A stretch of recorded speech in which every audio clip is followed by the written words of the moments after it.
शान्ताकारं भुजगशयनं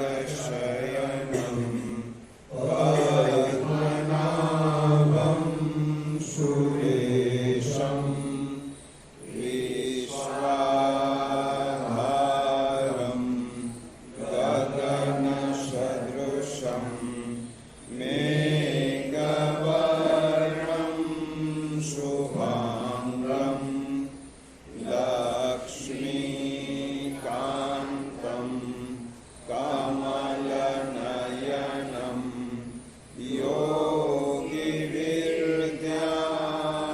योगिविर्ध्यानगम्यं वन्दे विष्णुं भवभयहरं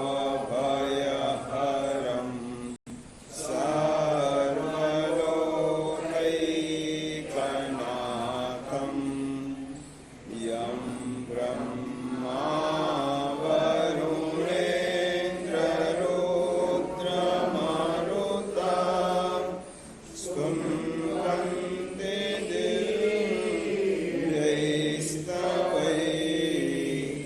वेदैः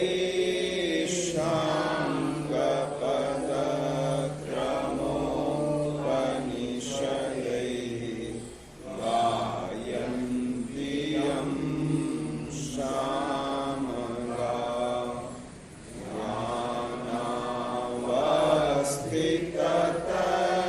ज्ञानावस्थिततद्गतेन मनसा पश्यन्ति यं योगिनो यस्यान्तं न विदुषुरासुरगणाः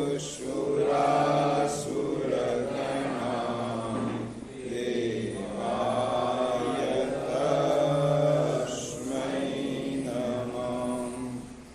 पार्थाय प्रतिबोधितं भगवता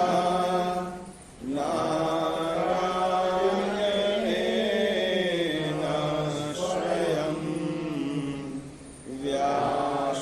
व्यासेन ग्रथितं पुराणमुनिना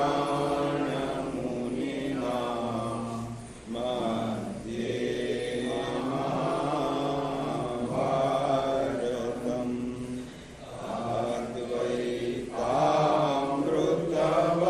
अद्वैतामृतवर्षिणीं भगवतीम्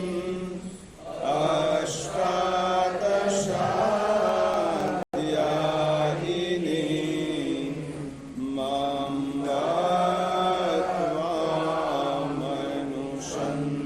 त्वामनुसन्दधामि भगवद्गीते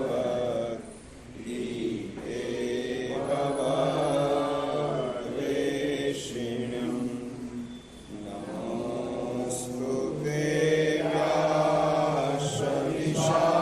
व्यासविशालबुद्धे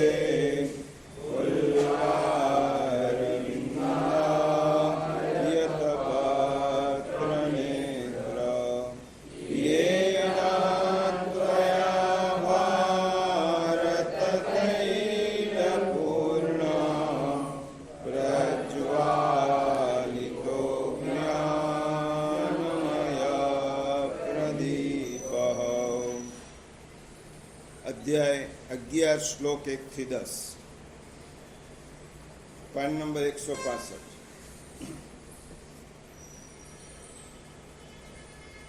अर्जुन उवाच मदनुग्रहाय परमं गुह्यमध्यात्मसंज्ञितं यत्त्वयोक्तं वचस्तेन मोहोऽयं विगतो मम भवाप्ययौ हि भूतानां श्रुतौ विस्तरशो मया त्वत्तः कमलपत्र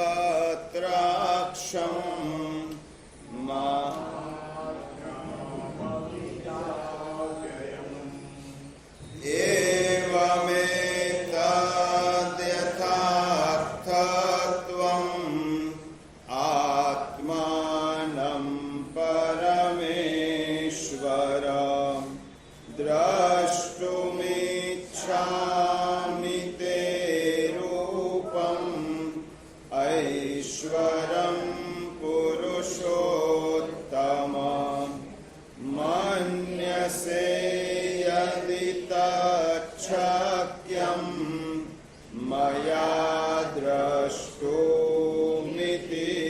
प्रभो योगेश्वर ततो मे त्वं दर्शयात्मानमव्ययम्। श्रीभगवानुवाच पश्य मे पार्थरूपाणि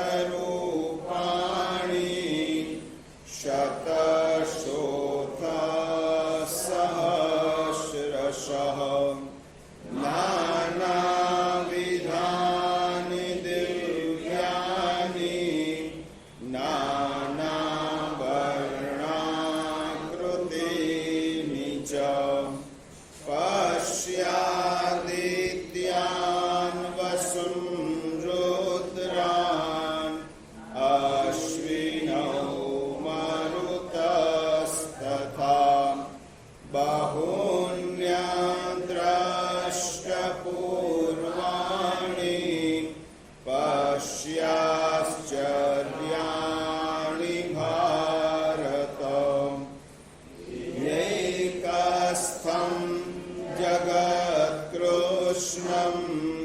पश्याद्य सचराचरं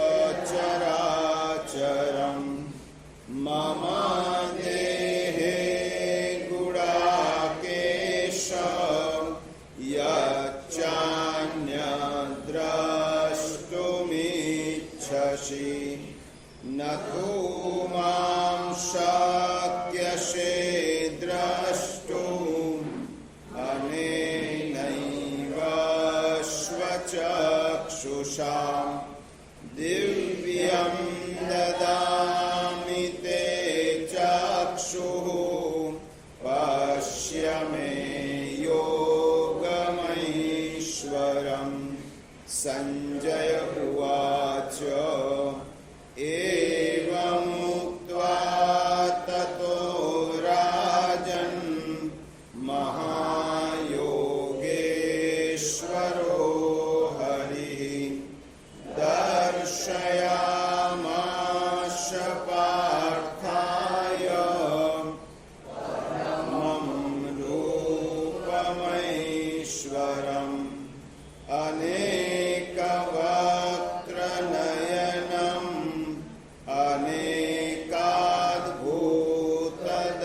अनेकाद्भुतदर्शनम् अनेकदिव्याभरणम् दिव्यानेकोद्यतायुधम्। बस अध्याय 11, 49 અને 50 બે શ્લોકનો અહીંયાથી પારાયણ કરાવીશ. પાન નંબર 187, અધ્યાય 11, શ્લોક 49. માતે વ્યથા ચ વિમૂઢ ભાવો માતે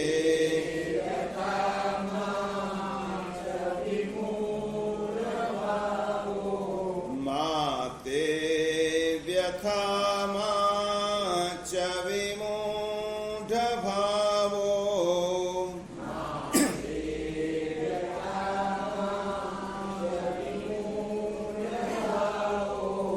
દ્રષ્ટ્વા રૂપં ઘોરમિદ્રંગમેદં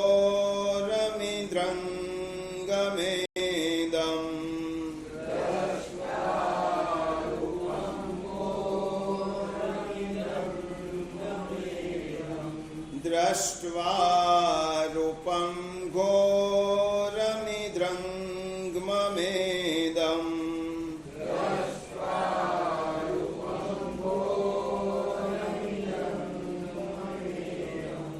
व्यपेतभिः प्रीतमना पुनस्त्वं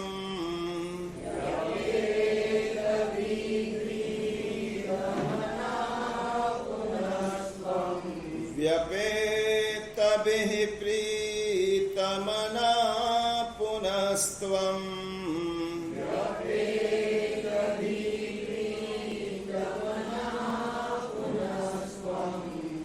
तदेव मे रूपमिदं प्रपश्य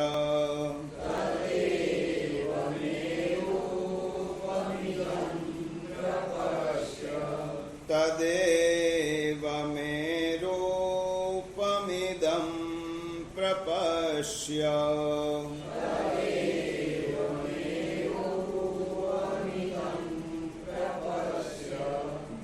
व्यपेतभिः प्रीतमना पुनस्त्वं तदेव मे रूपमिदं प्रपश्य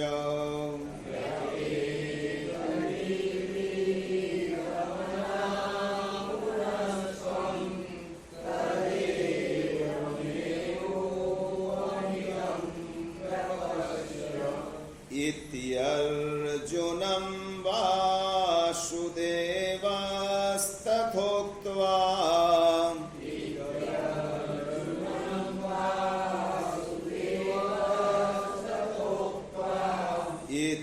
इत्यर्जुनं वासुदेवस्तथोक्त्वा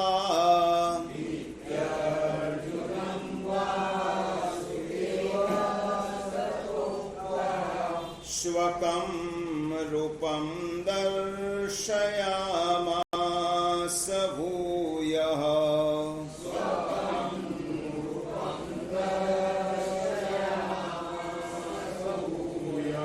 स्वकं रूपं दर्शयामास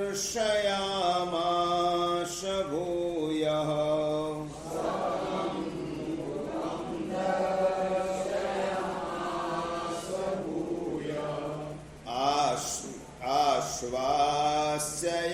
आश्वासयामास च भीतमेनम्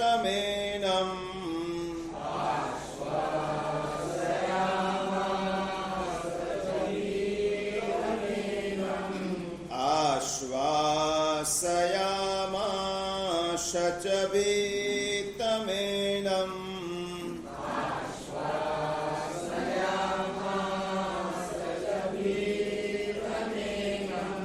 भूत्वा पुनः सौम्य वपुर्महात्मा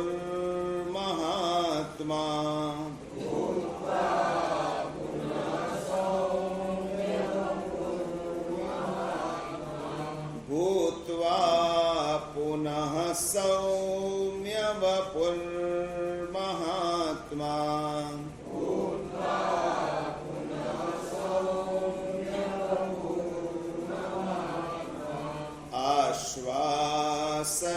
आश्वासयामास च भीतमेनं भूत्वा पुनः सौम्य वपुर्महात्मा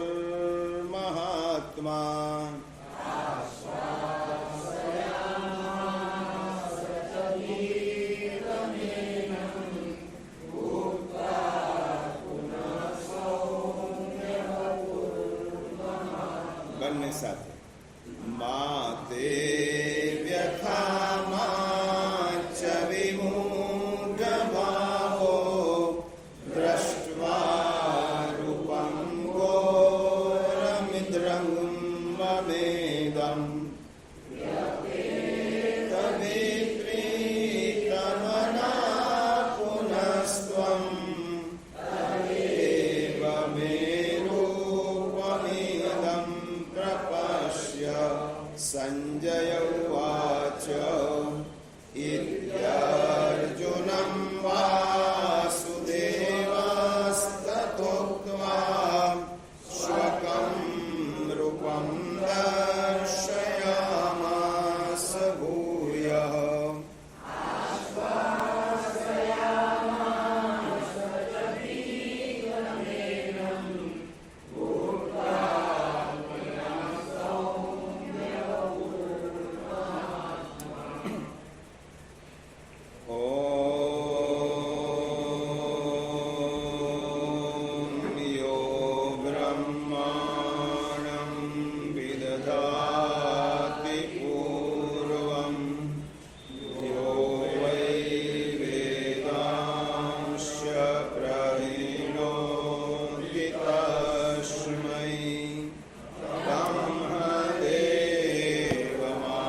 શાંતિ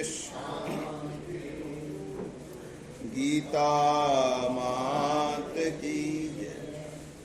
શ્રીમદ ભગવદ્ ગીતા અધ્યયન કેન્દ્રમાં પ્રત્યક્ષ રીતે જોડાયેલા, કારણ કે આજે ઇન્ટરનેટમાં ખામી છે એટલે ઓફલાઈન જ આપણે ઓનલાઈન સત્સંગ નહીં થાય. ગીતાનો અધ્યાય પ્રત્યક્ષ રીતે જોડાયેલા આપ સૌ જિજ્ઞાસુ, અધ્યયનશીલ અને ગીતા પ્રેમી ભાઈ બહેનોને સાનુને જય શ્રી કૃષ્ણ. આપ સૌના હૃદયમાં બિરાજમાન પરમ કૃપાળુ પરમાત્માને કોટી કોટી વંદન કરી આપણે ગીતા માતા અને શ્રી કૃષ્ણ પ્રભુના ચરણોમાં માઇક બંધ ચાલુ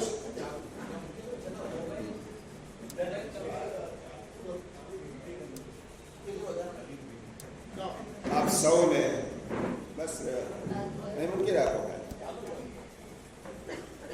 આપણે શ્રી કૃષ્ણ પ્રભુના ચરણોમાં કોટી કોટી વંદન કરી આજના અધ્યાયનો પ્રારંભ કર્યો. પ્રિયજનો, આપણે અધ્યાય 7 શ્લોક 8 નો વિચાર કરી રહ્યા હતા. શ્લોક 8માં ભગવાને કહ્યું, રસોહમ સુકૌંતે પ્રભાસ્મિ શશશુદ્યયો પ્રણવ સર્વવેદેશુ શબ્દ કે પૌરુષમ ઋષુ. હે કૌંતેય, હું જલમાં રસ છું, ચંદ્ર તેમજ સૂર્યમાં હું પ્રકાશ છું, બધા વેદોમાં હું ઓમકાર છું, અને આકાશમાં શબ્દ અને પુરુષમાં પુરુષત્વ છું. આ શ્લોકથી ભગવાન અપરા પ્રકૃતિમાં પોતે કઈ કઈ જગ્યાએ વિભૂતિ ધરાવીને રહેલા છે તે વાત કરે છે. પહેલું ચરણ ભગવાને કહ્યું, રસોહમ સુકૌંતે, જલમાં હું રસ તત્વ છું. એનો વિચાર આપણે ગયા વખતે કર્યો. પ્રશ્ન એ થાય કે આ ભક્તિ ષટક છે. આપણે વારંવાર સાંભળીએ છીએ કે 7મા અધ્યાયથી 12મા અધ્યાય ભક્તિ ષટક છે. એ ભક્તિ ષટકમાં ભગવાને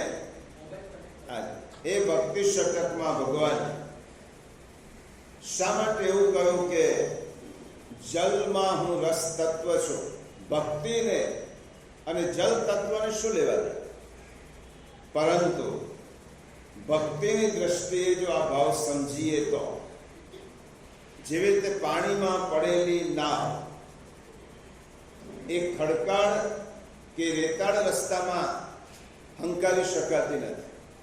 નાવ છે પરંતુ તેને રસ્તામાં એટલે રેતાળ જગ્યામાં, ખડકાળ જગ્યામાં એને ધકેલી શકાતી નથી. તો નાવને ધકેલવી હોય તો પાણી જોઈએ, અને પાણી હોય તો જ નૌકા આગળ વધે.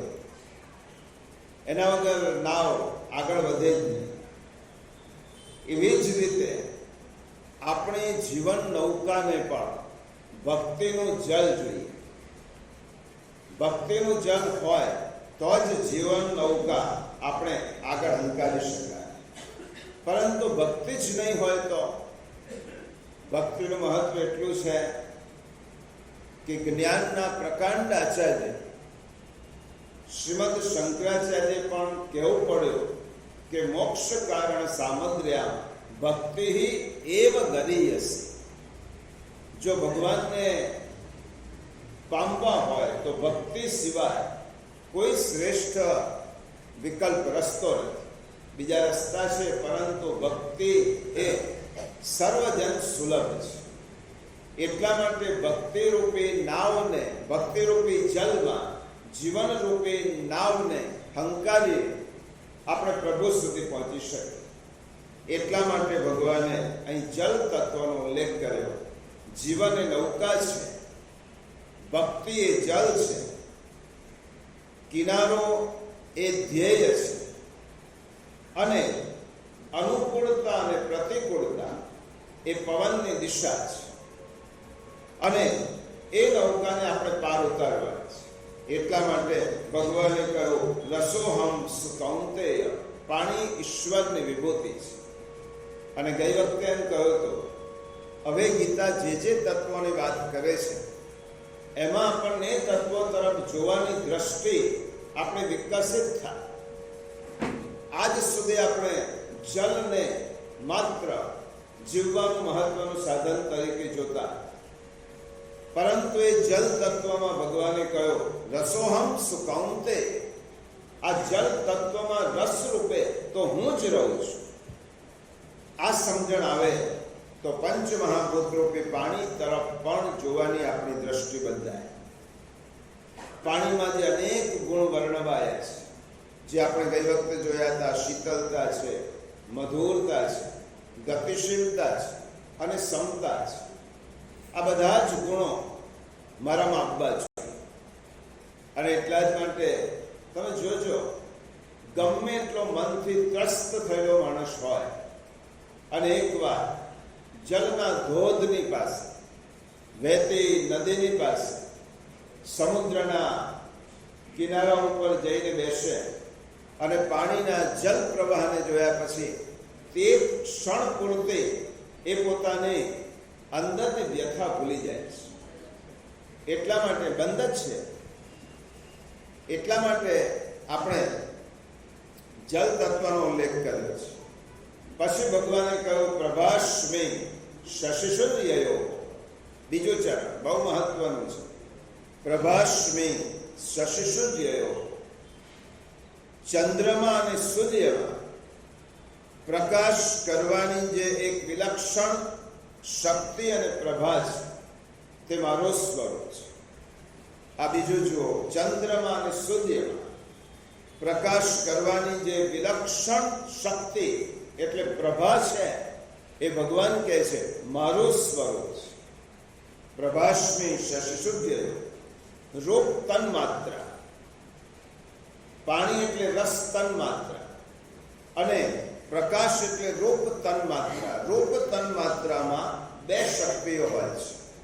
એક દાહિકા શક્તિ એટલે બાળવાની શક્તિ, અને બીજી શક્તિ છે પ્રકાશિકા શક્તિ, પ્રકાશ આપવાની તાકાત.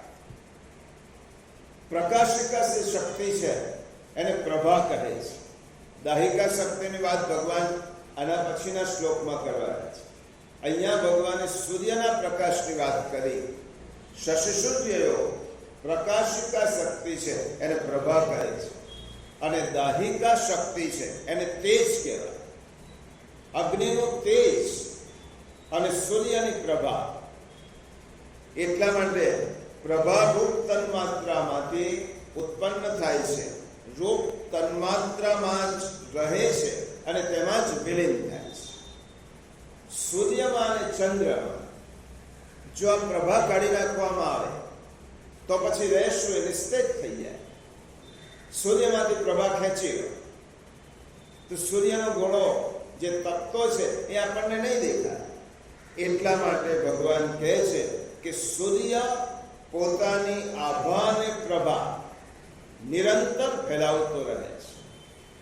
આ બે શબ્દો પણ સમજી લો. ભગવાને અહીંયા આભા શબ્દનો પ્રયોગ નથી કર્યો, પ્રભા શબ્દનો પ્રયોગ કર્યો છે. શા માટે ભગવાને કહ્યું કે સૂર્ય શશિશુર્ય પ્રભાસ્મી, સવારના સૂર્ય ઉગે છે એ તેની આભા છે. અરુણોદય જેને જોયો હોય એને ખબર પડે કે સૂર્ય સવારમાં જે ઉગે છે એની આભા છે. પરંતુ ઉગ્યા બાદ એ તેનો પ્રકાશ આખી દુનિયામાં ફેલાવે છે એ તેની પ્રભા છે. સૂર્યની એકલી આભા નથી, એ સૂર્ય પોતાની આભાનો વિસ્તાર કરે છે, અને જ્યારે આભાનો વિસ્તાર થાય ત્યારે પ્રભા બની જાય છે. પ્રભા એટલે બીજાને પ્રકાશિત કરો, અને આભાનો અર્થ શું થાય? પોતે પ્રકાશિત કરો. સૂર્યમાં માત્ર આભા હોય અને પ્રભા ન હોય તો સૂર્ય આટલો જગત પર ઉપકાર ન કરી શકે. પરંતુ સૂર્ય પાસે પોતાનું તેજ છે, અને એ તેજ સૂર્ય એ બીજાને ઉપયોગી થવા માટે ફેલાવે છે. એટલે વિચારની માત્ર આભા જ નહીં પણ પ્રભા પણ હોવી જોઈએ. સદવિચાર પોતાના પૂરતો નહીં, પરંતુ તે બીજા સુધી જવો છે. એટલા માટે તમે જોજો આપણા મહાપુરુષો, સંતો, ઋષિઓ, આચાર્યો, એમને આપણા જેવા સામાન્ય માણસોની પાસે આવીને બેસવાની કોઈ જરૂર નથી. એ તો પોતાના નિવાસ સ્થાને ગયા હોય તો ભગવાન તો તમને પ્રત્યક્ષ હતા. શા માટે તે લોકો આવે? સંતો, ઋષિઓ, મહાપુરુષો સામાન્ય માણસોની પાસે ફરે. મહાપ્રભુ વલ્લભાચાર્ય, જેમને પ્રત્યક્ષ શ્રી કૃષ્ણ હતા, તો છતાં પણ તે ચારેય બાજુ શા માટે 3 વખત ભારતની પરિક્રમા કરી? એનું કારણ છે કે આભા એકલી હોય, વિચારની માત્ર આભા જ નહીં, પણ એ વિચારો બીજા પાસે જાય તો તે આભા એક પ્રભા બની જાય છે. અને જ્યારે પ્રભા બને છે તો જ બીજાનું જીવન પણ પ્રજ્વલિત થાય છે, ઉજ્જવળ થાય છે. અંદર તેજસ્વીતા હોય, પણ એ તેજસ્વીતા બહાર પ્રસરે નહીં તો એ એકાંગી છે. એટલા માટે મહાપુરુષો પોતાના તેજને બીજાની પાસે લઈ જાય છે. એ પોતાની પ્રતિભા દર્શાવવા માટે નહીં, પણ બીજાને ઉપયોગી થવા. એટલા માટે સૂર્યમાં જે તેજસ્વીતા છે એ આપણી અંદર હશે, આપણા વિચારોમાં હશે, તો કાંતિ ફેલાશે. કાંતિ એટલે પ્રભા, પ્રકાશ, તો જ કાંતિ ફેલાશે. બીજી રીતે સમજીએ, સુંદર થવું એ આભા છે અને ઉપયોગી થવું એ પ્રભા છે. સુંદર થવું એટલે બહારથી નહીં, આંતરિક. આંતરિક રીતે માણસ વિકાસ કરે પોતા, મન, બુદ્ધિ, ચિત્ત, અહંકાર એટલા બધા ઉજળા બનાવી દે કે આંતરિક રીતે માણસ પોતાનો વિકાસ કરે અને આંતરિક સૌંદર્ય વિકસિત કરે. પરંતુ એ સૌંદર્ય જ્યારે બીજાને ઉપયોગી ન થાય તો એ જીવનનો એકાંગી ભાગ છે. સુંદર થવાનું અને ઉપયોગી થવાનું આપણી ભારતીય સંસ્કૃતિ છે. એટલા માટે ઋષિ જીવન એ પૂર્ણ જીવન છે. એ લોકો આંતરિક સૌંદર્ય તો એમને કેળવ્યું છે, પરંતુ સામાન્ય માણસોની પાસે જઈને એ ઉપયોગી થયા. એટલા માટે જીવન સુંદર પણ થવું જોઈએ અને ઉપયોગી પણ થવું જોઈએ. મને ગીતા આવડતી હોય એટલું પૂરતું નથી, પરંતુ એ ગીતાના વિચાર, ગીતાનો શ્લોક હું બીજી વ્યક્તિ પાસે લઈ ગયો તો આ પ્રભા છે. ગીતા આવડે છે એ આભા છે, અને ગીતા બીજાને શીખવવી એ પ્રભા છે. આ સૂર્ય પાસે પ્રભાસ્મી શશિશુદ્ધ્યયો, સૂર્યનો તેજ પ્રભા છે. અને એટલા જ માટે આ જ વાત વિષ્ણુ સહસ્ત્ર નામના 1000 નામમાં પણ ભીષ્મ પિતામહ યુધિષ્ઠિરને કહી છે. શું કહ્યું? ચંદ્રાંશુર ભાસ્કર દ્યુતિ. વિષ્ણુ સહસ્ત્ર નામમાં એક નામ આવે છે ચંદ્રાંશુર ભાસ્કર દ્યુતિ. ભગવાન કેવા છે? ચંદ્ર અને સૂર્યમાં પ્રકાશ રૂપે ભગવાન છે. આ વિષ્ણુ સહસ્ત્રનું નામ. અવધૂત અને યદુના સંવાદમાં અવધૂત એમ કહે છે કે મારો ગુરુ એક સૂર્ય પણ છે. 24 ગુરુમાં એક ગુરુ એ સૂર્ય છે. અવધૂત યદુને એમ કહે છે, કારણ કે સૂર્ય પાસે હું જીવનના પાઠ શીખ્યો છું. આ જ વાત ભગવાને ગીતામાં ઘણી વાતોની આપણને પુનરુક્તિ જોવા મળશે. જેને ગીતાનો અભ્યાસ કર્યો હશે એને ખબર પડશે કે ઘણી વાત ભગવાન એક વાર નહીં, 2-3 વાર કહેતા. જેવી રીતે શિક્ષક અઘરો દાખલો હોય એ વિદ્યાર્થીને વારંવાર એનું દ્રઢીકરણ થાય, એટલે એકને એક વસ્તુ 2-3 વખત કહે. ભગવાને સૂર્યમાં હું તેજ છું અને ચંદ્રમાં હું આહ્લાદ રૂપે તેજ છું એ વાત ગીતામાં આગળ પણ કરી છે. કર્મયોગમાં આ અધ્યાયમાં પણ કરે છે, 8મા અધ્યાયમાં પણ કરવાના છે. પરંતુ સ્પષ્ટ વાત પાછા ભગવાન અર્જુનને તો ભગવાને શીખવવી છે ગીતા. એટલા માટે પાછું વિગતે વાત ભગવાન 15મા અધ્યાયમાં કહે છે. જુઓ, 15મો અધ્યાય 12મો શ્લોક, 232મો પેજ. ભગવાન શું કહે છે ગીતામાં? યદાદિત્યગતમ તેજો જગદ્વાશયતે ખિલમ યચ્ચંદ્રમસિ યચ્ચાગ્નૌ તત્તેજો વિદ્ધિ મામકમ. સૂર્યમાં રહેલું જે તેજ આખા જગતને ઉજાડે છે, જે તેજ ચંદ્રમામાં છે, જે અગ્નિમાં છે, એને તો મારો જ તેજ જાણ. 15મા અધ્યાયમાં ભગવાને પાછી આ જ વાતને વધારે સ્પષ્ટતાથી કહી. પ્રભાસ્મી શશિસૂર્યયો અહીં સૂત્ર કર, અને 15મા અધ્યાયમાં આખો શ્લોક ભગવાને સ્પષ્ટ રીતે કર્યો. સૂર્યની પ્રકાશ શક્તિ અને ચંદ્રની આહ્લાદકતા, આ બંને, અને અગ્નિની દાહક શક્તિ, એ બંનેની વાત પછી આવશે. એ ભગવાનનું જ તેજ છે. ઉપયોગિતાની દ્રષ્ટિએ તો આપણને બધાને ખબર છે, કારણ કે આપણે નાની ઉંમરથી સૂર્યને જોતા આવ્યા છે અને સૂર્યને સમજતા આવ્યા છે. સૂર્ય કેવળ પ્રકાશ જ નથી, પણ સૂર્ય એ પ્રાણ પણ છે. વિજ્ઞાને સાબિત કર્યું છે, સૂર્ય એ માત્ર પ્રકાશ નથી, પણ સૂર્ય એ પ્રાણ છે. અને વિજ્ઞાનમાં આપણે ભણી ગયા તે અનુસાર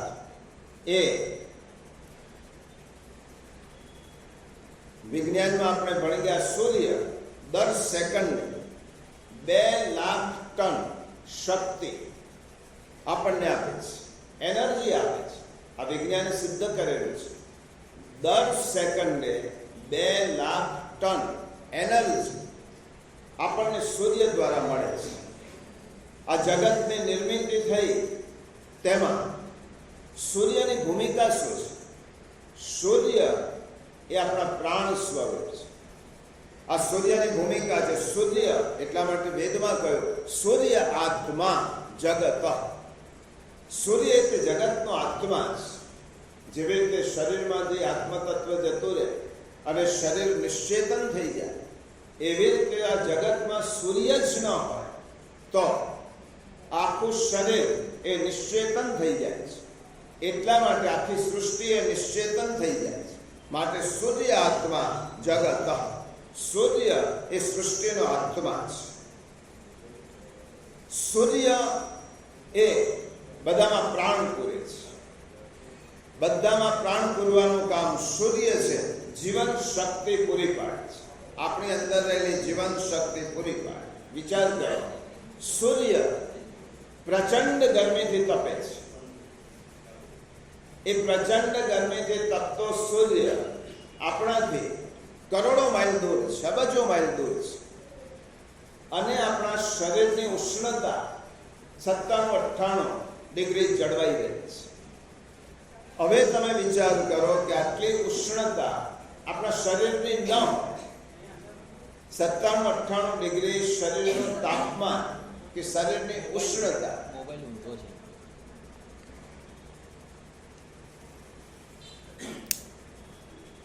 હવે રહેવા દો.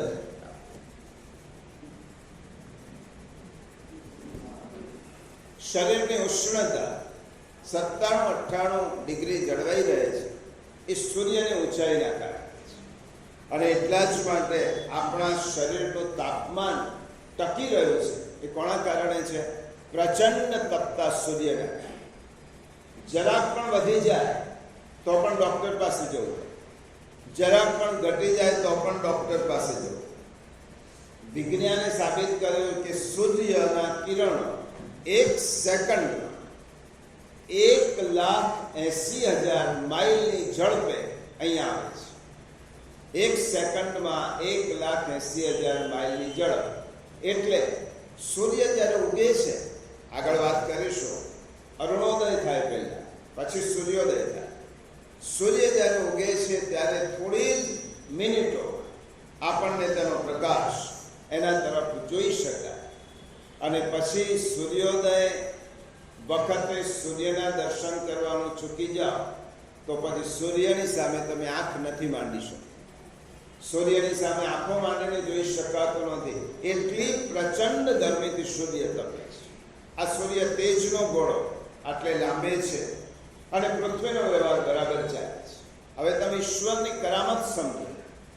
ઈશ્વરની કુશળતા કેવી છે કે પૃથ્વીથી સૂર્ય જો થોડોક નજીક આવી જાય તો પૃથ્વી અગ્નિની જેમ બળી જાય.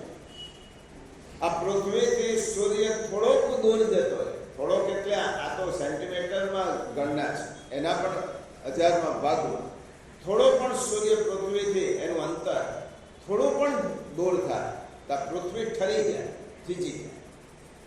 તો વિચાર કરો કે ભગવાને કેવી રીતે આકાશ ગંગામાં સૂર્યને અને પૃથ્વીને અંતરને માપ્યું હશે, કેવી રીતે માપ્યું હશે, ભગવાને કેવી રીતે મૂક્યો હશે સૂર્ય, તો આપણું તાપમાન ટકી રહે છે.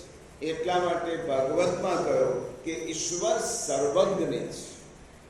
અને કોઈ એમ કે હું ગમે એટલું ખોટું કરું બધાથી છુપાવી શકીશું. ભગવાને પુરુષોત્તમાં કહ્યું ચક્ષો હો સૂર્યો અજાયત. ભગવાનની આંખ તો સૂર્ય છે અને પોતાની આંખ દ્વારા ભગવાન આખા જગતને જુએ છે. એટલે જગતમાં કંઈક ખોટું કરીશું તો બચી શકીશું એમ નહીં, અહીંયાથી બચી શકીશું પણ ભગવાનની નજર તો બધે જ છે. એટલે ભગવાન અહીંયા કહ્યું શશિશુદ્ધયો. શા માટે કહ્યું? સૂર્યમાં મારી પ્રભા છે. એના બે કારણ છે. એક કારણ છે આ કહેવાનો અર્થ ઉપદેશાત્મક છે અને બીજો અર્થ છે ભાવાત્મક. ભગવાન સૂર્યમાં હું તેજ રૂપે રહું છું. આવું જ્યારે ભગવાને કહ્યું ત્યારે આપણને પ્રશ્ન થાય ને, ભગવાન આગળના શ્લોકમાં ઘણું બધું કહેવાના છે. પોતાની 11 વિભૂતિઓ મહત્વ ભગવાન કહેવાના છે. આપણને પ્રશ્ન થાય કે સૂર્યમાં હું તેજ છું તેમ અર્જુનને ભગવાને કહ્યું શા માટે? ઉપદેશાત્મક ભૂમિકામાં ભગવાન સમજાવે છે કે આ પ્રકૃતિ પાસે જે ગુણો છે એ ગુણો તારામાં આપવા જોઈએ. આ પ્રકૃતિના તત્વો પાસે જે ગુણ છે, પૃથ્વી પાસે હોય કે સૂર્ય પાસે હોય કે ચંદ્ર પાસે હોય કે અગ્નિ પાસે, એ ગુણો તારામાં આપવા જોઈએ. સૂર્યમાં તેજ છે, એ તેજ તારામાં આપવું જોઈએ. આપણે સૂર્યનો ઉપયોગ કરીએ છીએ, સૂર્યની પાસે ઉપદેશ ગ્રહણ નથી કરતા. ઉપયોગ કરવો એ સ્વાર્થની વાત છે અને ઉપદેશ ગ્રહણ કરવો સૂર્ય મને શું શીખવાડે છે. અને ફરીથી કહો, આ ભક્તિ ષટક છે અને ભક્તિ ષટકમાં ભગવાનને જોડે પરણવું આ એનો મુખ્ય સિદ્ધાંત છે. તો ભગવાન આ સાયન્ટિફિક ભક્તિ ભગવાન સમજાવે છે કે ભગવાન સાથે લૌકિકમાં જુઓ, કોઈની સાથે પરણવો હોય, સ્ત્રી કોઈ પણ પુરુષ સાથે પરણે છે ત્યારે તેનું મહાત્મ્ય જાણે છે. આ કોણ છે, એના ગુણો કેવા છે, કેટલું ભણેલો છે, પહેલા એનું મહત્વ સમજવું જોઈએ. અને બીજું, લગ્ન જીવન સુખી ક્યારે થાય? પરણ્યા પછી પોતાનો પતિ જ શ્રેષ્ઠ લાગવો જોઈએ, ત્યારે લગ્ન જીવન સુખી થાય. આ ભક્તિની બે મહત્વની બાબત છે. પહેલી વસ્તુ, નારી પણ પોતાનું સમર્પણ પર પુરુષમાં કરે છે ત્યારે બે વાતો જુએ છે, એનું મહત્વ શું છે અને એની શ્રેષ્ઠતા શું છે. ત્યારે જેનામાં સમર્પણ કરવું છે તે મારો લાગવો જોઈએ. આ પહેલી બસ. ભગવાન ક્યારે મને મારો લાગશે?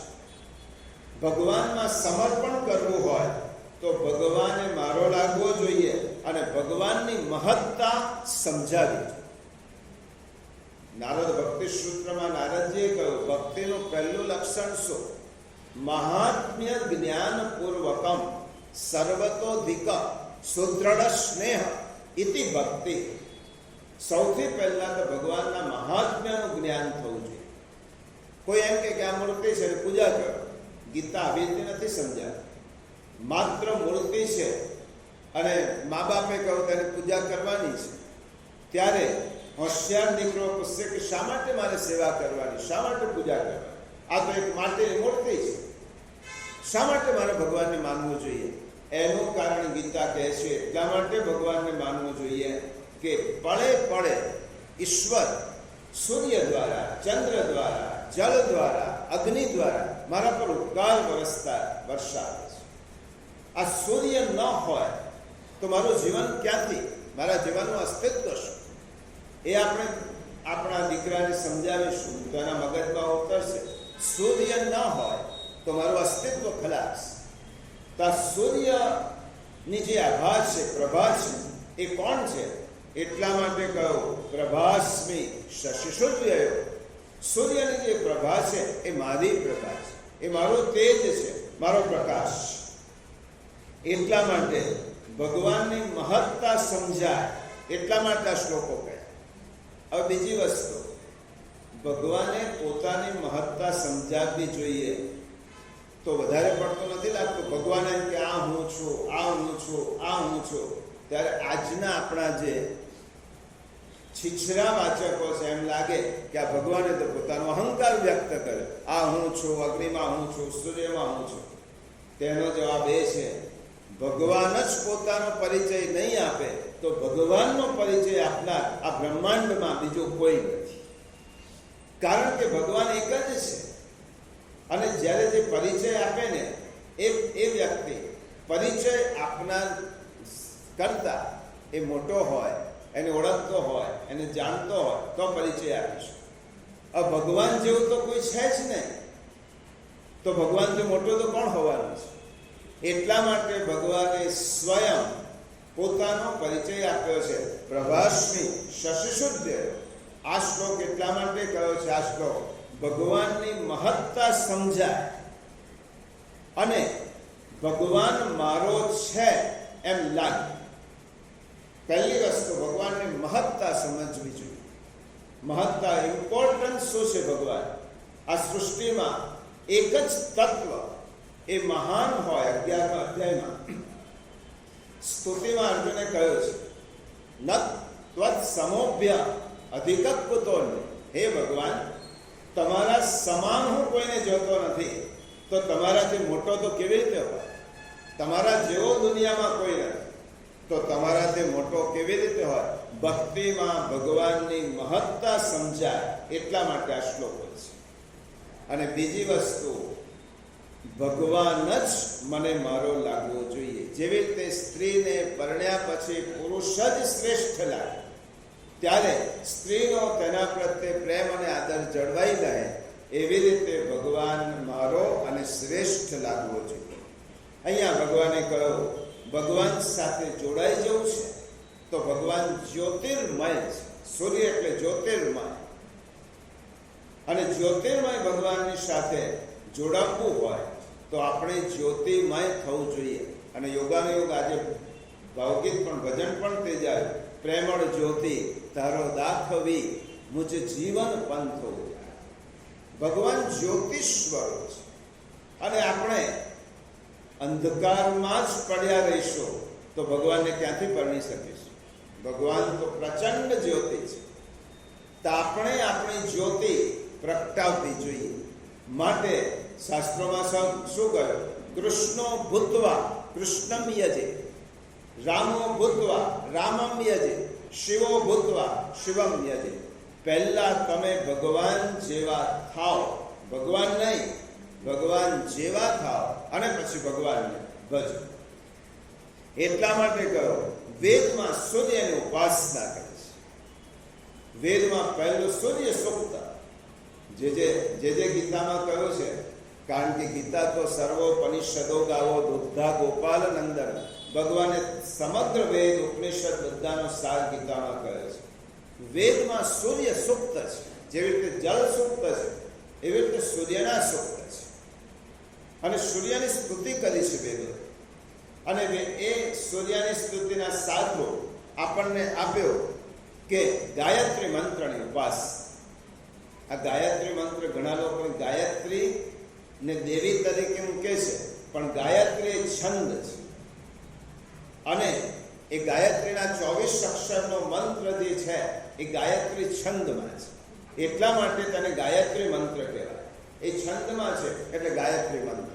પણ હકીકતમાં ગાયત્રી મંત્ર એ કોનો મંત્ર છે? સૂર્યનો મંત્ર. તત્સવિતુર વરેણ્યમ ભર્ગો દેવસ્ય ધીમહિ ધિયો યો નઃ પ્રચોદયાત. એ 24 અક્ષરનો ગાયત્રી મંત્ર ગાયત્રી છંદમાં છે અને એ સૂર્યોપાસનાનો મંત્ર છે. અને સૂર્ય ઉપાસનાનો મંત્ર શા માટે કહેવાનો? ગાયત્રી મંત્રની ઉપાસનાનો હેતુ જ એ સૂર્યનો તેજ મારામાં આવે. ધિયો યો નઃ પ્રચોદયાત તત્ સવિતુઃ. હે સવિતા નારાયણ, તમે મારી વર્ણીય તેજ, મારી બુદ્ધિને તેનાથી મારી બુદ્ધિને પ્રકાશિત કરો. તમારી પાસે જે તેજ છે તેનાથી મારી બુદ્ધિને પ્રકાશિત કરો. એટલા માટે ગાયત્રી ઉપાસના સૂર્યની ઉપાસના છે. ભારતમાં એક વ્યક્તિ નહીં, આખી ને આખી કોમ ઋષિઓએ તૈયાર. ઋષિઓને થયું કે બધાની પાસે આ સૂર્યનું તેજ ગ્રહણ કરી શકે તેવું સામર્થ્ય નહીં હોય. એમના માટે ઋષિઓએ કહ્યું એક બ્રાહ્મણ કોમ. બ્રાહ્મણને આદેશ કર્યો ઋષિઓએ કે સૂર્યની જેમ સમાજમાં તમને જો પૂજાવું હોય તો સૂર્યનું તેજ તમારામાં હોવું જોઈએ. અને સૂર્યનું તેજ તમારામાં ક્યારે આવશે? જ્યારે તમે સૂર્યની ઉપાસના કરશો. એટલે વેદમાં કહ્યું જે બ્રાહ્મણ સૂર્યની ઉપાસના ગાયત્રી કે સંધ્યા નથી કરતો તે બ્રાહ્મણ પોતાનું બ્રાહ્મણત્વ ગુમાવી દેશે. આપણે ત્યાં જન્મથી જ મહત્વ આપવું એમ નહીં. ગીતાનો એક સિદ્ધાંત સમજી લો. ભગવાન શ્રી કૃષ્ણ આપણને પૂછે છે તમે કોણ છો એમ નથી પૂછતા, તમે કેવા છો એમ પૂછે છે. કોણ છો એમ પૂછીશું તો ભગવાનની પાસે આપણી પાસે ઘણા બધા જવાબ છે. હું બ્રાહ્મણ છું, ક્ષત્રિય છું, વૈશ્ય છું. ભગવાને પૂછતા જ નથી. ભગવાન એમ પૂછે છે તમે કેવા છો. કોણ છો એ તો ભગવાન જાણે છે. કોણ છો આપણે ઓળખાણ ભગવાનને આપવાની જરૂર નથી. આપણી સાધના ભગવાનને દર્શાવવાની જરૂર છે. હું કેવો છું, ભગવાન મારી સાધના કેવી છે. એટલા માટે જનોઈની દીક્ષા આપ્યા પછી બ્રાહ્મણને 3 દિવસ બ્રાહ્મણ જો સંધ્યાથી વિમુખ થાય તો તેનું બ્રાહ્મણત્વ નષ્ટ થાય છે. 3 દિવસ પણ એ સંધ્યાથી વિમુખ થાય, ગાયત્રીથી વિમુખ થાય કે સૂર્ય ઉપસ્થાનથી વિમુખ થાય ત્યારે તેનું બ્રાહ્મણત્વ નષ્ટ થાય. આ બ્રાહ્મણત્વ શા માટે? સમાજને એક યોગ્ય નેતૃત્વ પૂરું પાડવા માટે ઋષિઓએ એક વર્ગ ઊભો કર્યો. સમાજને એક નેતૃત્વ આપવું પડશે અને જે નેતા છે તેની પાસે સૂર્યના જેવા ગુણો હોવા જોઈએ. એટલા માટે ગાયત્રી ઉપસ્થાન, સૂર્ય ઉપસ્થાન, ગાયત્રી મંત્રનો જપ, આનાથી બ્રાહ્મણનું બ્રાહ્મણત્વ ટકી રહે છે. આપણું એક વૈદિક રાષ્ટ્રગીત છે. આપણે જનગણમન બોલીએ, વંદે માતરમ બોલીએ, એ રવિન્દ્રનાથ ટાગોરનું, બંકિમચંદ્ર ચટ્ટોપાધ્યાયનું છે. પરંતુ આપણને એમ થાય કે આપણે સ્વતંત્ર થયા પછી જ આપણું રાષ્ટ્રગીત રચાયું નથી. આપણા વેદોએ પણ આપણું રાષ્ટ્રગાન કર્યું છે. એ બહુ ઓછાને ખબર છે. આપણા વેદોમાં તે વખતે તો કોઈ ગુલામ, ભારત તો અખંડ રાષ્ટ્ર અને આર્યાવર્ત એ સ્વતંત્ર આખું રાષ્ટ્ર હતું. ભગવાનની આ પ્રયોગ ભૂમિ હતી. ભારત એ ભગવાનની એક પ્રયોગ ભૂમિ. આના ઉપર ભગવાને ઘણા બધા પ્રયોગો કરવાના. એટલા માટે ભારત વર્ષ સ્વતંત્ર હતો, અખંડ રાષ્ટ્ર હતું. ત્યારે આપણા વેદોએ આપણું એક રાષ્ટ્રગાન કર્યું છે અને રાષ્ટ્રગાન વેદમાં છે. ઓમ આ બ્રહ્મણ બ્રાહ્મણો બ્રહ્મવર્ચસી જાયતા. અમારા રાષ્ટ્રમાં બ્રાહ્મણોએ બ્રહ્મવર્ચસી થવા જોઈએ. પછી શું કહ્યું? આસ્મિન રાષ્ટ્રે રાજન્ય ઈશવ્ય શૂરો મહારથો જાયતા. અમારા રાષ્ટ્રમાં આસ્મિન રાષ્ટ્રે રાજન્ય, અમારા રાષ્ટ્રમાં આયુધોમાં કુશળ એવા ક્ષત્રિયોનું નિર્માણ થવું જોઈએ. આ જો પૂર્વ વૈદિક કાળમાં આપણું રાષ્ટ્રગીત છે.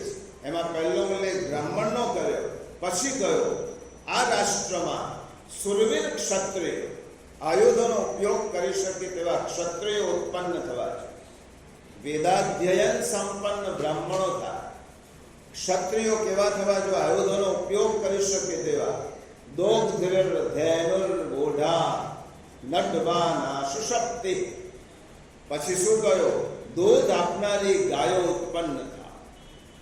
પશુ સંપત્તિ એવી તંદુરસ્ત થવી જોઈએ કે જેનું પોષણ, જે લોકોનું પોષણ કરી શકે. પુરંદ્રિયોષા જિષ્ણુ રથેષ્ઠા. ભાર વહન કરી શકે તેવા બળદો ઉત્પન્ન થા, તો જ ખેતી પાકશે. અને તીવ્ર શક્તિવાળા ઘોડાઓ ઉત્પન્ન થા. અશ્વ, તીવ્ર શક્તિવાળા અશ્વ ઉત્પન્ન થા. આપણે ઘણા લોકો કહે છે કે આ પુરુષ પ્રધાન સંસ્કૃતિ છે, જે વેદોને સમજ્યા નથી એ લોકો જ આવું બોલે છે. બાકી વેદના આ રાષ્ટ્રગાનમાં ગયો, નગર રક્ષા કરી શકે તેવી વિરાંગનાઓ અમારા રાષ્ટ્રમાં ઉત્પન્ન. આ વેદનું વાક્ય છે. નગર રક્ષા કરી શકે તેવી વિરાંગનાઓ અમારા રાષ્ટ્રમાં પુરંદ્રિયોષા જિષ્ણુ રથેષ્ઠા. એવી વિરાંગનાઓ ઉત્પન્ન થાવ અને એવી જ સૌંદર્યવતી નારીઓ પણ ઉત્પન્ન થાવ. અને અમારા રાષ્ટ્રના પુરુષોને કેવી સંતતિ મળે? બળવાન, વિજયાકાંક્ષી, રથ હાંકવામાં કુશળ, સભામાં કુશળ એવા સુરવીર સંતતિ અમારા સ્ત્રી પુરુષોને ઉત્પન્ન થાવ. અને નિકામે નિકામે પર્જન્યો વર્ષ. અમારે ત્યાં સમય સમય વૃષ્ટિ વર્ષો, આકાશમાંથી સમય સમય યોગ્ય વરસાદ વર્ષે. ફલિન્યો ન ઔષધય પચ્યંતા. અમારી ભૂમિ એ વનસ્પતિ અને વૃક્ષો ઉપર ઉત્તમ ફળ ઉગાડનારી થાય. અને અમારો યોગક્ષેમ એટલે આજીવિકાનું સાધન સુખમય બને. યોગક્ષેમોન કલ્પતા. સમાનીવ આકૃતિ, કેટલું બધું જ કહી દીધું. સમાનીવ આકૃતિ. અમારા વિચારો, અમારા નિશ્ચયો, અમારા ધ્યેયો એ બધો જ સમાન થાય, એક પ્રકારના. અમે મનથી એકબીજાને પાસે જઈ શકીએ. શરીરથી તો આપણે એકબીજાની પાસે બેસીએ જ છીએ. મનથી એક થઈ શકીએ. સમાનીવ આકૃતિ સમાના હૃદયાનિવ. અમારું હૃદય સમાન થાવ. સમાન વસ્તુનો મનઃ યથા વસ્તુ સહસતિ. આપણું રાષ્ટ્રગાન છે. આ રાષ્ટ્રગાન એટલા માટે કહ્યો, તેમાં પહેલો ઉલ્લેખ કર્યો બ્રાહ્મણ. આસ્મિન, આ બ્રાહ્મણ. સમાજનો નેતા કેવો હોવો જોઈએ? રાષ્ટ્રનું નેતૃત્વ કેવું હોવું જોઈએ? તો ગીતા એમ કહે છે રાષ્ટ્રનું નેતૃત્વ સૂર્ય જેવું હોવું જોઈએ. પ્રભાસ્મી શશિશુદ્ધ. તો જ એ નેતા બીજાને યોગ્ય રસ્તે લઈ જાય. આમાં જે પહેલો કયો તે બ્રાહ્મણ છે. સમાજમાં જો બ્રાહ્મણ નિસ્તેજ થાય, સમાજમાં જો બ્રાહ્મણ લાચાર થાય, સમાજમાં જો બ્રાહ્મણ દીન થાય, હીન થાય, તો તે સમાજનું અધપતન નક્કી જ છે. એ નેતાને તો તેની તેજસ્વીતા ટકાવી રાખવાની જરૂર છે. પહેલું મહાભારતમાં, આજે એ વિષય પણ નથી, મહાભારતમાં બ્રાહ્મણો પેડ ક્યારથી થયા? દ્રોણાચાર્યના વખત. દ્રોણાચાર્યને દ્રુપદ સાથે વૈર હતો અને દ્રુપદ સાથે એની વાત માને નહીં, એટલા માટે દ્રોણ ગયા સીધા કૌરવ સભા. કૌરવ સભામાં જઈને દ્રોણે કહ્યું કે મારી ધનુર્વિદ્યા હું શીખવવા માંગુ છું. ભીષ્મ પિતામહે કોઈ શીખવવાની તૈયારી છે, કેટલો પગાર લેશે? હું આ મારી ધનુર્વિદ્યાથી કૌરવોને બાણ વિદ્યા સંપન્ન કરીશ. અને તે વખતે શાસ્ત્રમાં લખ્યું છે કે દ્રોણાચાર્યથી શરૂ થઈ અને એ પોતાની વિદ્યાના વિક્રયની શરૂઆત, વિત્ત લઈશ અને વિદ્યા શીખવીશ, આવી રીતે જાય ત્યારે એ બ્રાહ્મણનું નેતૃત્વ, દીનહીન લાચાર બ્રાહ્મણ બીજાને કંઈ કહી શકતો જ નથી, કારણ કે તેની પાસે તેજ નથી. અને એટલા માટે ઋષિઓએ કહ્યું તેજની ઉપાસના માટે તેને સૂર્યનું અનુષ્ઠાન કરવું. તેજની ઉપાસના, સૂર્ય તેજસ્વી છે એટલા માટે જૂના કાળમાં સૂર્યોદય અને સૂર્યાસ્ત વખતે બ્રાહ્મણો એટલે હું બધાની વાત કરું છું, જેને ઈશ્વરને મેળવવા માટે જેનું મન સતત પ્રયત્નશીલ છે. બ્રહ્મમ વેદમ તદ, તેમાં જ તેનું મન સતત પરોવાયેલું છે. એને બ્રાહ્મણ કહેવાય. સૂર્યોદય અને સૂર્યાસ્ત વખતે અર્ઘ્ય આપવાની પ્રણાલી હતી, આજે પણ છે. અર્ઘ્ય શા માટે સૂર્યને આપવા? સૂર્યની પ્રભા જોઈને હું મારું બધી જ વસ્તુ તેને સમર્પિત કરવા માંગુ છું. હું સૂર્યની પ્રભા જોયા પછી એના ઉપકાર હેઠળ હું શું આપું? સૂર્ય. એટલા માટે અર્ઘ્યની પ્રથા. માત્ર પાણી હાથમાં લઈને છોડી દેવું આ તો એક ક્રિયા છે, તેની પાછળનો ભાવ મહત્વનો છે. ઉગતા સૂર્યને જોઈ અને નદીમાં કે બહાર જ્યારે અંજલિ આપવામાં, અર્ઘ્ય આપવામાં આવે ત્યારે એ સૂર્યના તેજ, સૂર્યના ગુણો આપણામાં સંક્રમણ પામે છે. સૂર્ય જેવા અને સૂર્યને પ્રાર્થના કરવાની છે, તેજોસી તેજોમય દેહી. હે સૂર્ય, તો તેજનો અવતાર છે, મારામાં તેજનો અંશ દાખલ કર. વીર્યોસી વીર્યમસી દેહ, તો વીર્યવાન છે, સામર્થ્યવાન છે, તો મારામાં તું સામર્થ્ય ઉમેર. તેજોશી તેજો ઓજોશી ઓજોમસી દેહ, તો ઓજસ્વીતાનું સ્વરૂપ છે, મને પણ તારા જેવો ઓજસ્વી થવું છે. એટલા માટે સૂર્યને અર્ઘ્ય આપવા. આ શ્લોક દ્વારા ભગવાનને ગીતા સમજાવે છે કે કોઈ એમ પૂછે ભગવાન ક્યાં છે? ગઈ વખતે આપણે કહ્યું સૂર્ય, નદીઓ, ઉછાળા મારતો અને ગુગવાટા કરતો સાગર, ધસમસ વહેતો નદીનો પ્રવાહ અને મનોહર પુષ્પ, ખીલતા પુષ્પો, આ બધામાં જો તને ભગવાન નહીં દેખાય તો ભગવાન ક્યાં દેખાશે? આ બધામાં ભગવાન જોવાની દ્રષ્ટિ, ભગવાન કે પ્રતિમામાં જ જોવાનું નથી. એ તો આનું સાયકોલોજી આખી જુદી છે. માત્ર મૂર્તિમાં ભગવાનને જોવાનું નથી. આ આખું વિશ્વ એ ભગવાનનું મંદિર છે અને એ મંદિરમાં ભગવાન આ બધા જ રૂપે, પ્રગટ રૂપે આપણને કહી રહ્યો છે, હું અહીંયા છું, હું અહીંયા છું, તો મને જો. સૂર્ય રૂપે આવીને કહે છે તો સૂર્યના દર્શન. સૂર્યના દર્શન કરીને કોઈને ભગવાનના દર્શન ન થતા હોય તો તે દ્રષ્ટિ ગુમાવી ચૂકેલી છે. અખંડ ગુગવાટા સાગરને જોઈને જેનું મન પ્રફુલ્લિત ન થતું અને જેને ઈશ્વર માટેની અહોભાવ ન થતો હોય તે માણસ પોતાની દ્રષ્ટિ ગુમાવી ચૂકેલો છે. એટલા માટે પ્રકૃતિનું સાધન, સૂર્યનું દર્શન એટલે પરમાત્માનું દર્શન. આટલું સમજી લો, સૂર્યનું દર્શન એ પરમાત્માનું દર્શન છે. ભગવાને જ કહ્યું પ્રભાસ્મી શિશુજ્ય. આ કેટલી દિવ્ય કળાથી, અનંત સૌંદર્ય આ સૂર્ય ફેલાવતો રહે છે. એ અનંત સૌંદર્યને જોવાની આપણે, ઘણા લોકો જીવનભર જીવે છે 70-80 વર્ષ, પણ ક્યારે પણ ઉગતા સૂર્યનો કે આથમતા સૂર્યને જોઈ શક્યા નથી. કોણ ના પાડે છે? બધા માટે છે સૂર્ય. એક વખત ઉદિત થતા સૂર્યને જુઓ અને તમારામાં સ્ફૂર્તિ અને ચૈતન્ય ન આવે તો ભગવાનને ફરિયાદ રહે. ઉદિત થતો સૂર્ય આપણામાં સ્ફૂર્તિ અને ચૈતન્ય, સૂર્યાસ્ત અને સૂર્યોદય એ પરમાત્માનું દર્શન છે. ખીલી રહેલો પરમાત્મા છે. સૂર્યના તેજનું સ્તવન કરવું. તેજ એટલે તેજનું સ્તવન કરીએ, સૂર્યની પાસે તેજસ્વીતા શીખીએ. તેજસ્વીતાનો અર્થ એ થયો કે જીવનમાં આવતા રહેલા પ્રસંગોને પ્રતિકાર ક્ષમતાથી, અડગ મનથી તેને સ્વીકાર. જીવનમાં ઘણા બધા પ્રસંગો, માન અપમાન, સુખ દુઃખ, યશ અપયશ, માન હાનિ, આ બધા જ પ્રસંગો આવવાના છે. જે વ્યક્તિ જીવનના પ્રસંગોની, જીવનની ઘટનાઓની સામે ડગી જાય છે, હારી જાય છે, ડરી જાય છે, બેસી જાય છે, એનામાં સૂર્યનું તેજ નથી. સૂર્યની પાસેની તેજસ્વીતા શું શીખવાડે છે કે આપણે અગતિકતાથી રહેવાનું નથી, પલાયનવાદી વૃત્તિ દાખવવાની નથી. પડકાર આવ્યો કે માણસ પલાયન કરે એ વૃત્તિ નથી દાખવવાની. એટલા માટે સૂર્યની પાસેથી તેજ શીખવા. સુખ દુઃખના પ્રસંગો જીવનમાં આવવાના જ, માન અપમાનના પ્રસંગો આવવાના, અને તેવા સમયે ભગવાનની તેજસ્વી ભક્તિ માણસને જીવનના વ્યવહારોમાંથી દગવાનું શીખવતી નથી. એટલા ગીતાની તેજસ્વી ભક્તિ.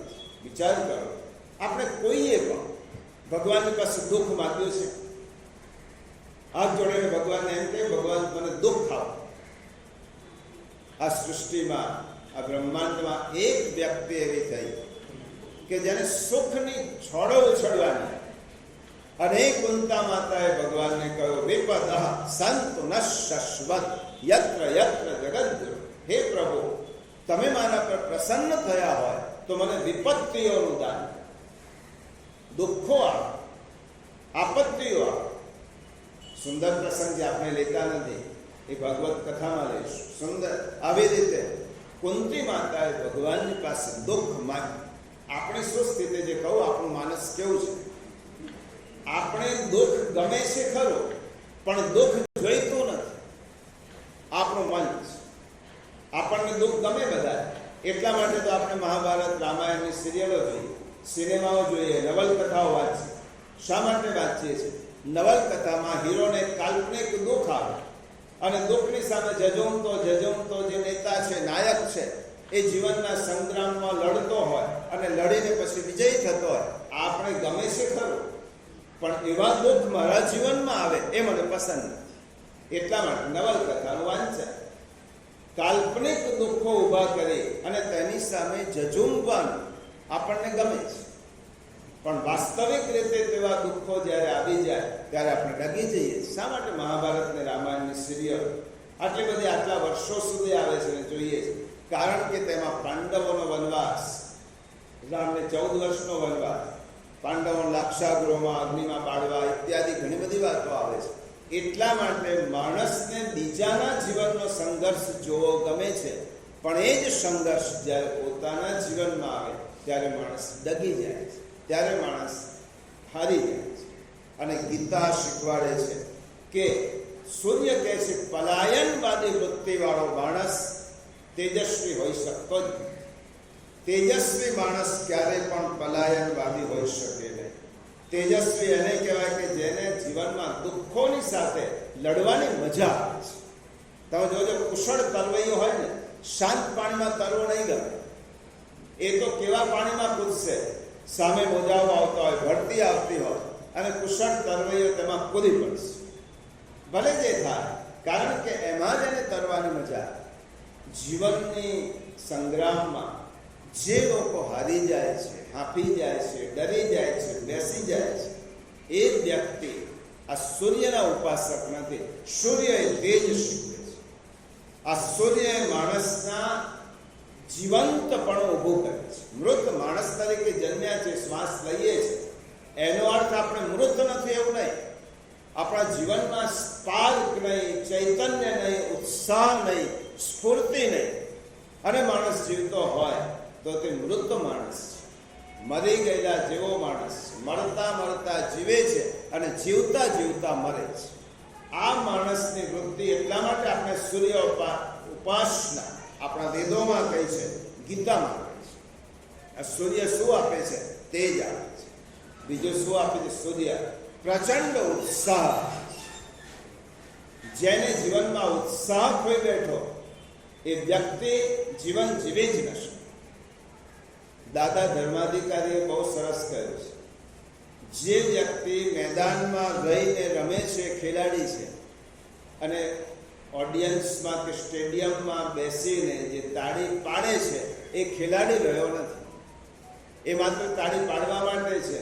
જ્યારે આપણે બીજાનો પૌરુષ જોઈને ખુશ થઈએ અને એવું પૌરુષ આપણા જીવનમાં ન બતાવીએ ત્યારે આપણે જીવનના મેદાનના ખેલાડી નથી. ઉત્સાહ આપે છે. સૂર્ય પોતાના ઉગતા કિરણો આપણને આમંત્રણ પત્રિકા આપે છે. સૂર્ય રોજ આમંત્રણ આપવા આવે છે. આપણા ઘરના દરવાજા બંધ હોય ને, કે બારી બંધ હોય, ત્યારે સૂર્ય નાનકડી સરખી તિરાડમાંથી એનું કિરણ ફેંકશે. ઉઠ, જો સોવત है वो खोवत है, जो जागत है वो पावत. ઉઠ, હું ઊંઘી ગયો છું, આકાશમાં મારી આભાજો, અને તારી જાતને જાગૃત. સૂર્ય આપણને આમંત્રણ પત્રિકા આપે છે. એટલા માટે આપણી ભારતીય સંસ્કૃતિનું મહત્વ શા માટે છે? આપણે ત્યાં દિવસની શરૂઆત ક્યાંથી થાય? સૂર્યોદયથી થાય. ઘણા લોકોની ભ્રમણા છે, એ તો અંગ્રેજોને આપણે ગુલામીમાં રહે એટલા માટે આપણે 12 વાગે તારીખ બદલીએ છીએ. પરંતુ પંચાંગમાં જોજો, તિથિ બદલાય ત્યારે સૂર્યોદયથી દિવસની શરૂઆત થાય. આપણું ભારતીય શાસ્ત્ર એમ કહે છે પ્રકાશ ઉગ્યો છે, મારો દિવસ નવો. પાશ્ચાત્યનો દિવસની શરૂઆત ક્યાંથી થાય? રાતના 12 વાગ્યા પછી. અને મુસ્લિમોમાં દિવસની શરૂઆત સૂર્યાસ્તથી થાય, સંધ્યાકાળથી. આપણે ત્યાં ભારતીય સંસ્કૃતિમાં દિવસની શરૂઆત જ સૂર્યોદયથી થાય છે. એનો અર્થ એ થયો કે સૂર્યોદયથી દિવસનો પ્રારંભ કરનાર આપણે, સૂર્યની ઉપાસના કરનાર આપણે, સૂર્યની પાસે જીવંત તેજની માગણી કરનાર આપણે આ ભારતીય સંસ્કૃતિ અને તેના સંતાન. અને એટલા માટે સૂર્ય ઉત્સાહી છે. તમે કોઈ દિવસ સૂર્યનો ચહેરો કરમાયેલો જોયો છે? આટલા વર્ષો સૂર્યનો ચહેરો કરમાઈ ગયો. આ કોઈ વાદળી આવે અને વાદળી આવ્યા પછી આપણને સૂર્ય ન દેખાય તો એટલું સમજી લો કે વાદળી દેખાય છે તેનું કારણ પણ સૂર્ય છે. એ વાદળીનું પોતાનું કોઈ અસ્તિત્વ નથી. એ વાદળીના અસ્તિત્વને પણ સૂર્ય ઉજાગર કરે છે. અને એટલા માટે સૂર્ય જીવનમાં ઉત્સાહ જોઈએ, અધ્યાત્મમાં ઉત્સાહ જોઈએ, ભક્તિમાં ઉત્સાહ જોઈએ. અને એટલે આપણા શાસ્ત્રોએ મંગલાના દર્શન કરો. મંગલાના દર્શન કોના માટે કરો? ભગવાનનું મંગલ સ્વરૂપ એ તો છે જ. મંગલમ મંગલમ વ્રજભૂમિ મંગલમ, ભગવાન તો મંગલરૂપ છે. તો મંગલાના દર્શન કેમ કરવાના? ભગવાનને બતાવવા જાઓ કે ભગવાન હું પણ તારા જેવો મંગલ છું. તમે ભગવાનને મંગલાના દર્શન કરાવવા જાઓ. કરીને અમે વસ્તુ જુદી, પણ રડતા ચહેરે, નિર્માલ્ય ચહેરે મંગલાની ઝાંખી ન થાય. ભગવાનને જોઈએ છે આ સૂર્યોદય થયો છે અને આ પણ હસતો પ્રસન્નતાથી મારી સામે આવ્યો છે. ભગવાનને પણ આનંદ થાય. એટલા માટે તમે આજના જમાનામાં સૂર્ય ઉપાસના ગઈ સમાજમાં, તેજની ઉપાસના, એટલે તેની નિસ્તેજતા આખા સમાજમાં વ્યાપી. આપણે આપણા બાળકને કહ્યું છે કે સવારમાંથી ઉઠ્યા પછી ઉગતા સૂર્યને જોયા પછી એને અર્ઘ્ય આપે. સૂર્યની સામે સૂર્ય નમસ્કાર કરે, સૂર્યની પ્રાર્થના કરે અને સૂર્યને કહે તેજોસી તેજોમય દે, હે સૂર્ય તેજનો વર્તુળ છો, આપ મને તેજ આપ. અને એમ કહે છે આપણા વૈદિક વિજ્ઞાન એમ કહે છે કે 1 વર્ષ પર્યંત નિયમિત રીતે જે સૂર્યની અર્ઘ્યની ઉપાસના કરે છે એની અંદર રહેલા જે ઝીણા રોગો છે એ નાબૂદ થાય છે. કારણ કે આરોગ્યમ ભાસ્કરાદિત છે. આરોગ્ય જોઈતું હોય તો તે સૂર્ય આવે છે. સૂર્યના કિરણોની વાત છે. આજે આપણે નિસ્તેજ થયા પડી એનું એક કારણ છે. આજનો બાળક પણ જોજો બોલતો થયો, નાનો બાળક 4-5 વર્ષનો બાળક, મમ્મી હું તો બહુ બોર થઈ ગયો, મને ગમતો જ નથી, બોર થઈ ગયો. એ બાળક બોર થયો એમ બોલે છે અને આપણે બોલતા નથી પણ બગાસા ખાઈએ છીએ. પેલો બોલે છે હું બોર થઈ ગયો, આપણે બગાસા ખાય છે. અને સુરેશ દલાલે તો એક સરસ વાક્ય કહ્યું છે, બગાસું એ તો કંટાળાનું જાહેરનામું છે. તમે બગાસું ખાઓ એટલે સમજી લેવાનું કે મને કંટાળો આવે, અને કંટાળાનું જાહેરનામું એટલે બગાસું. આપણે બગાસું ખાઈએ છીએ અને બાળક કહે છે હું બોર થયો, મને ગમતું નથી. વાતમાં થાક લાગવો, કંટાળી જવો, એદીપણાને આમંત્રણ આપવો, કોઈ પણ વિધાયક યોજના હોય ત્યારે આપણે નિષેધક મત વ્યક્ત કરો. આ નહીં જ થાય, આવું થવું ન જોઈએ, આ શક્ય જ નથી. એટલા માટે આ બધી જ નિશાની શેની છે? નિરુત્સાહી જીવન છે. અને ઉત્સાહ જીવનમાં ઉત્સાહ ભરવા માટે સૂર્યોપાસના સિવાય કોઈ વિકલ્પ નથી. તમારા જીવનમાં ઉત્સાહ ભરવા માટે સૂર્યની સામે નમસ્કાર કરો, સૂર્યને પ્રણામ કરો, સૂર્યને અર્ઘ્ય આપો. એટલા માટે આપણે ત્યાં કહેવાય છે કે રડતો માણસ જાય તો મોકાણના સમાચાર લઈને આવે, અને હસતો માણસ જાય તો ઓછવના વધામણા લઈને આવે. માણસ હસતો જાય છે કે રડતો જાય છે, આપણા જીવનમાં રુદન છે. આ રુદન યુક્ત જીવનને ઉત્સાહથી પ્રેરિત કરવા સૂર્યનારાયણ સમજાવે છે જિંદગી એ ઉત્સવ છે. તમારામાં નાવીન્ય આવવું જોઈએ. તમને કેટલા વૈદિક કાળથી સૂર્ય રોજ ઉગે છે. તમને કોઈ દિવસ સૂર્ય જૂનો લાગ્યો? જૂનો લાગે જ નહીં. સૂર્ય નિત્ય નવીન છે.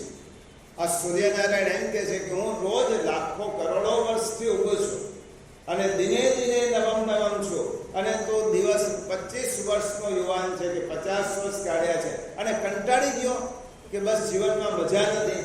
મારી સામે જો અને જીવનમાં નવીનતા, જીવનમાં ઉત્સાહ, કશુંક બનવાનું છે. સૂર્ય કહે છે આ દુનિયામાં આવ્યા છે ને કંઈક તો બનવાનું છે, ઘટના અથવા દુર્ઘટના. આ બેમાંથી એક તો થવાનું છે. દુર્ઘટનામાં જો તમે હારી જશો, થાકી જશો, બેસી જશો તો જીવન ગુમાવી દેશો. માણસ પોતાના સ્વજનને ગુમાવ્યા પછી પોતાના જીવનમાંથી હારી ગયા, થાકી ગયા, બેસી ગયા એવું વર્તન કરે છે. સૂર્ય કહે છે કે એવી રીતે નથી જીવવાનું. જીવન તો જીવવાનું જ છે અને ઉત્સાહથી જીવવાનું છે. અને જે મૃત વ્યક્તિ છે એના જે બાકી રહેલા કામ છે એ પૂર્ણ કરવાની તાકાતથી જીવવાનું છે. એટલા માટે હારવાનું નહીં, થાકવાનું નહીં. અને મરણ પામેલી વ્યક્તિની વાત નથી, પણ જીવતે જીવત પણ આપણે જ્યારે મરણ પામેલા રહીએ ત્યારે ગીતા એમ કહે છે તને આટલી બધી સરસ મજાની સૃષ્ટિ તારા માટે ખીલાવી છે અને તું એમને એમ બેસી રહ્યો, સુતેલો બેસી રહ્યો, એડી થઈને બેસી રહ્યો. તારા ઘરની બારી તો ખોલ, સૂર્યના કિરણોને પ્રવેશ આપ. આ સૂર્યની આમંત્રણ પત્રિકા. આપણે બારી જ નથી ખોલતા. અને સૂર્ય ના આવે બારી બંધ રાખો અને સૂર્યનો પ્રકાશ ના આવે તો વાંક કોણ? મારો વાંક છે. મેં મારી બારી ખોલીને સૂર્ય અંદર આપ્યો. એટલા માટે જીવન એ મહેફિલની જાજમ છે. આ સૂર્ય શીખવાડે છે. જીવન એ મહેફિલની જાજમ છે, એને બેસણાનો પાથરનો નહીં બનાવે. આ મહેફિલ છે. દિવસ ઉગ્યો તો ભગવાનનો પહેલો ઉપકાર માનો. ભગવાન તમને દિવસ આપ્યો છે એનો અર્થ જે થયો, એનું લોજિક શું છે? ભગવાન તમને દિવસ આપ્યો એનો અર્થ એવો થયો તને મારી પાસે અપેક્ષા છે કે આટલા ગઈકાલે રાત સુધી આને કશું જ ના કર્યું, આજે તો તેનો ખીલતો ચહેરો હું જોઉં. અને ભગવાન આપણો ખીલતો ચહેરો, પ્રસન્ન ચહેરો, સંતુષ્ટ ચહેરો, આનંદિત ચહેરો જોવા માંગે છે. અને સૂર્યનો અર્થ ઘણી બધી વાત છે. આપણા અસ્તિત્વના ઉત્સવને મનાવતા છે. સૂર્યના દર્શન શા માટે? ગઈકાલે રાત સુધી સૂઈ ગયો ત્યારે મને ખબર નહોતી કે આવતીકાલે સવારે ઉઠીશ કે નહીં. કોઈને ખબર હતી? રાત્રે સૂઈ ગયા પછી કોઈને ખબર નહોતી કે આવતીકાલે ઉઠવાનો છું. ભગવાન આજે તે ઉઠ્યો છે તો પહેલું સૂર્ય પાસે જાઓ. મારા અસ્તિત્વનો ઉત્સવ છે. આજે મને દિવસ મળ્યો છે, આજે મારા માટે ઉત્સવ છે. એટલા માટે પુષ્ટિ માર્ગમાં તો નિત્ય ઉત્સવ, નિત્ય તહેવાર એટલા માટે છે. આજે મારો દિવસ ઉપયોગ છે, ઉત્સવ મનાવવાનો છે. જવા દો 11માં 10 કમ છે અને હવે શશી સૂર્યનું મહત્વ થોડું બાકી છે. ચંદ્ર છે. આવતા વખતે રાધાષ્ટમી, યોગાનું રવિવારનો દિવસ છે. આપણે કૃષ્ણના તો બહુ ગુણગાન ગાયા છે, પરંતુ રાધા પ્રચ્છન્ન છે. તો કોઈ દિવસ રાધાજીને પણ યાદ કરીએ. અને આવતા રવિવારે રાધાષ્ટમી, રાધાજીનો પ્રાગટ્ય ઉત્સવ. તો આવતા રવિવારે આપણે સ્વામિનીજીને યાદ કરીશું. કૃષ્ણને યાદ કરીએ પણ કૃષ્ણની શક્તિ છે, આહ્લાદિકા શક્તિ છે, એ સ્વામિનીજીને યાદ કરીશું. રાધા ચતુર્શ્લોકી, એ ગુસાઈજી 4 શ્લોકમાં રાધા ચતુશ્લોકીનો બનાવ્યો છે. હરિરાય મહાપ્રભુજીએ પણ રાધાષ્ટકમ લખ્યું છે. પણ એમાંથી કોઈ પણ એક સ્તોત્રનો આપણે પાઠ કરીશું. રાધાષ્ટમીમાં સ્વામિનીજીના, ભગવાનની આહ્લાદિની શક્તિના ગુણગાન કરીશું. પછીના રવિવારે આ ગીતાના આગળના વિષયમાં જોઈશું. આવતા રવિવારથી સ્વાતિબેન નથી આવ્યા. આવતા રવિવારથી મંદિરમાં શ્રીમદ ભાગવત કથા છે. આવતા રવિવારે કેન્દ્ર આપણું ચાલુ રહેશે. ભાદરવા સુદ 9 થી પૂર્ણિમા દરમિયાન, આ એક તિથિ ઓછી છે એટલે આઠમથી જ થશે. 9 થી પૂનમ દરમિયાન શા માટે ભગવાનની સન્મુખ જ, ઠાકોરજીની સન્મુખ જ ભાગવત કથા કહેવાનો આપણા શાસ્ત્રોનો આદેશ છે. કારણ કે એ દિવસો દરમિયાન ગંગા કિનારે સુખદેવજી પરીક્ષિત રાજાને પહેલી વખત ભાગવત કથા સંભળાવી અને એટલા માટે તે દિવસોને સ્મરણમાં રાખી ઠાકોરજી સન્મુખ જ, એમાં બીજી કોઈ જગ્યા ના ચાલે, પ્રધાન શ્રોતા પ્રભુ છે અને એ પ્રભુની સમક્ષ ભગવાનના ગુણાનુવાદ કરવા એવી એક પરંપરા વર્ષોથી આપણા પુરાણોમાં કહેલી છે. એ સંદર્ભે આઠમથી પૂર્ણિમા દરમિયાન શ્રી ગોવર્ધનનાથજી સન્મુખ શ્રીમદ ભાગવત સપ્તાહ, આઠમથી પૂનમ છે, ચોથીથી 11મી સુધી, અને સમય છે 12 થી 3 અને 4 થી 7. 12 થી 3 નો એટલા માટે માણસને થોડો ઘણી પેટ પૂજા કરીને આપવું હોય તો આવી શકે. પછી 4 નો સમય થાય એટલે ઊંચા નીચા ના થવાય અને 4 ના ટાઈમે ઘેર પહોંચી જાય, અને પછી પૂરું થાય પછી સાંજના ભોજનમાં પહોંચી શકે. એટલા માટે આ સમય રાખ્યો છે. આ બે સમય દરમિયાન શ્રીમદ ભાગવત કથા નું શ્રવણ કરવાનો તક છે. અને આપણા યોગાનુયોગ આપણા અધ્યયન કેન્દ્ર સાથે જોડાયેલા એ સ્વાતિબેન, એના મનોરથી એટલે પૂજા આરતી વગેરે કરવાનું મુખ્ય મનોરથી તો ભગવાન સ્વયં છે, પરંતુ પૂજા આરતી કે બીજી કોઈ વ્યવસ્થા ગોઠવવાની એના માટે સ્વાતિબેન એના મનોરથી છે. અને આપણે બધાને આમંત્રણ છે, આપણે જરૂરથી આ ભાગવત કથા શ્રવણનો લાભ લઈએ. આ જતીપુરા જતા પહેલાનું રિહર્સલ છે. જતીપુરા જવાનું છે, પહેલા આપણે ભાગવત કથા થોડી ઘણી સાંભળી હશે તો આપણું મન તૈયાર થશે. એટલા માટે આ ભાગવત કથા છે. અહીંયા આપણે પૂરો કરીએ છીએ. જમીલાબેનનો જન્મદિવસ છે એટલે તમે આવો.